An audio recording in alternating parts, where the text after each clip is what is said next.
Në versetin e radhës, në surën Maide, verseti 8, Zoti i lartësuar na mëson se duhet të dëshmojmë drejt, të jemi drejt edhe ndaj një populli apo disa njerëzve, edhe pse ata ne i urrejmë për diçka.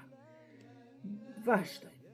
Në emër të Zotit të gjithë mëshirshmit, mëshirëplotit, o besimtar, kryeni obligimet ndaj Allahut dhe dëshmoni drejt. Kurse si urrejtja që keni ndaj disa njerëzve, ndaj një populli, nuk duhet ju shtyjë të bëheni të padrejtë. Bëhuni të drejtë, ajo është më së afërmi devotshmërisë dhe frikësohuni Allahut, sepse Allahu është i informuar mirë se çka bëni. Fjala e Zotit të lartësuar është e vërtetuar.